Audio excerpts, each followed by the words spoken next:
Enfin, Dyson a inventé un casque anti-bruit pour pas qu'on entende ses aspirateurs. Faut quand même le faire à la base. Allez, c'est parti.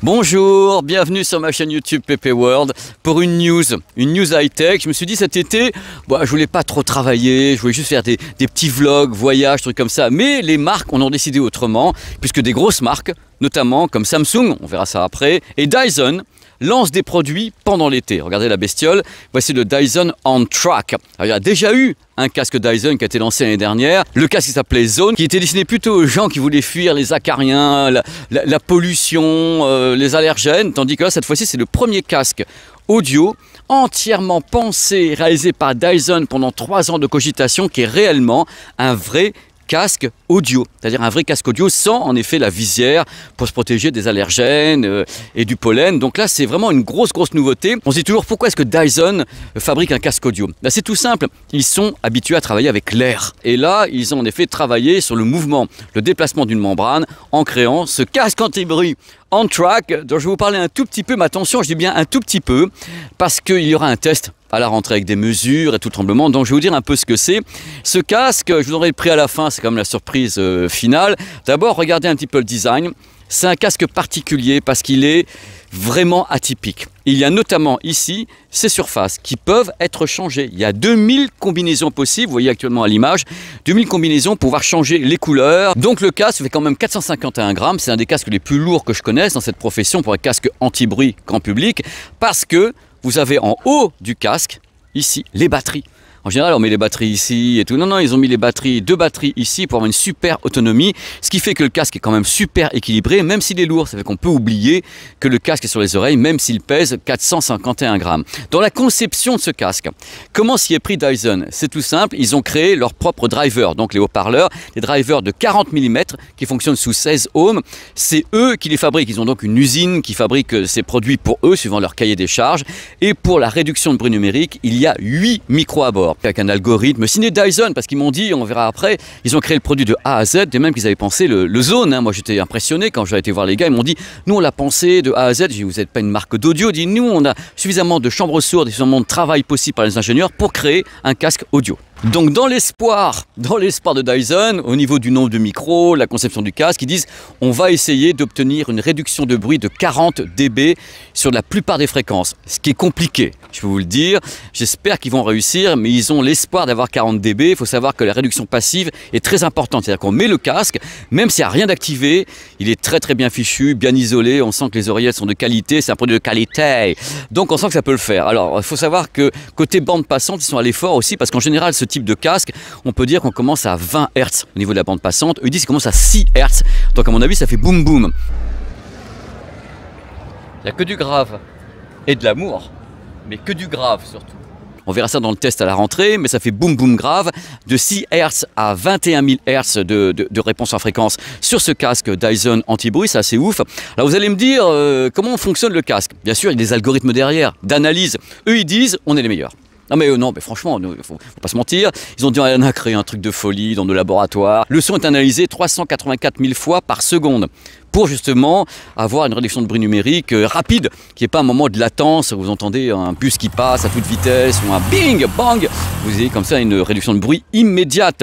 Alors les codecs Bluetooth à ma connaissance, c'est AAC et SBC, il n'y aurait pas d'aptX à bord, à ma connaissance on n'a pas. Le Bluetooth n'est pas multipoint, ça sent les plus et les moins, ça commence très fort.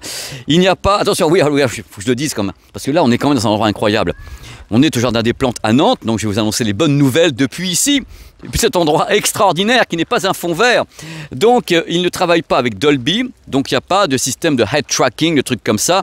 Le casque se veut un bon casque audio hi-fi anti-bruit. Ils n'ont pas jugé bon de rajouter ce que rajoutent en effet d'autres marques pour avoir comme ça le head tracking comme le fait Apple ou autre. Ils ont dit non, c'est pas la peine. Le produit travaille en Bluetooth, mais il peut également travailler en filaire. Il faut acheter à part des accessoires pour avoir notamment une prise mini jack et une prise pour mettre dans un avion également.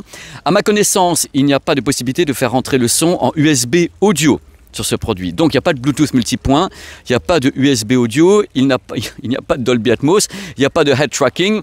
Donc j'espère qu'il va être bon le produit. Donc, autonomie de 55 heures, normal, 2 batteries à bord, bien placées au-dessus de votre tête, donc il n'y a pas de problème. Une application Dyson va être lancé avec le produit, du moins l'application Dyson va être mise à jour pour intégrer ce casque OnTrack, pour donner accès bien sûr à des paramètres divers et variés qu'on détaillera justement dans le test. Il faut savoir que le casque dispose d'une détection de tête, il n'y a pas de touche tactile, il y a des touches mécaniques qui sont là. Ça c'est important. Et il y a un petit mode sympa qui permet, en appuyant 2 fois sur le côté, ici ding ding, ça fait blong, et ça active ou pas la réduction de bruit numérique. On écoutera ça au travers d'une captation binaurale au moment du test. Il y a un mode qui permet, même si on a la réduction de bruit enclenchée, de se désactiver si le casque entend par exemple un bruit d'ambulance, une alarme. Donc dans ce cas-là, vous allez quand même l'entendre, cette ambulance et cette alarme, puisque le son va être mis à l'intérieur du casque. Vous ne serez pas complètement isolé pour les cas d'urgence spécifiques. Alors je me suis dit, ok, je vous ai fait le laïus de tous les côtés, ici depuis Nantes. Si on parlait du prix, alors le prix est exactement le prix du casque Sonos, 499 €. Voilà, sans les accessoires. Donc 499 €, c'est pour le casque en l'état, c'est-à-dire avec une paire de ceux-ci. Voilà, marqué Dyson et autres. Par contre, on peut rajouter évidemment d'autres couleurs. On peut changer les oreillettes, bon ça s'additionne au prix, et on peut bien sûr s'acheter les accessoires comme justement les câbles ainsi que le plug pour un avion. Ça aurait pu être mis dans la boîte, mais c'est pas ce qu'ils ont fait. On rentre en choc frontal complet avec le Sonos Ace que vous avez sur la chaîne en test, ainsi que notamment avec le AirPods Max, d'autres casques dans ces environs. Donc moi il me tarde de vous le tester à la rentrée. J'ai écouté un tout petit peu, il y a beaucoup de gras, mais ça veut pas dire que le produit, voilà. Mais ils ont quand même chargé le truc. Quand ils mettent, ça descend à 6 Hz. Je pense quelque part qu'ils ont appuyé sur le gras pour que ça soit bien consistant. Mais de toute façon, il y a un égaliseur dans l'application, tout est possible. C'est marrant parce que quand le casque Zone est sorti, je me suis dit tiens, ils vont pas en rester là. Parce que le Zone était particulier, c'était un casque qui correspondait à quelque chose qui était une sorte de post-pandémie, même si le produit n'arrêtait pas le Covid.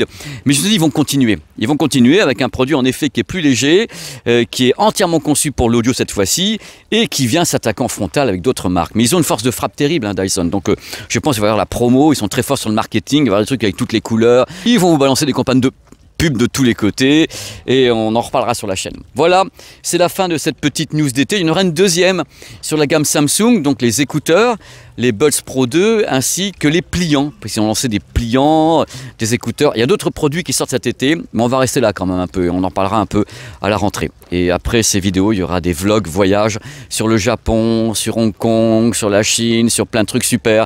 Vous allez juste halluciner. Bon été dans tous les cas, et à bientôt. Et on termine avec ce merveilleux mannequin piece géant.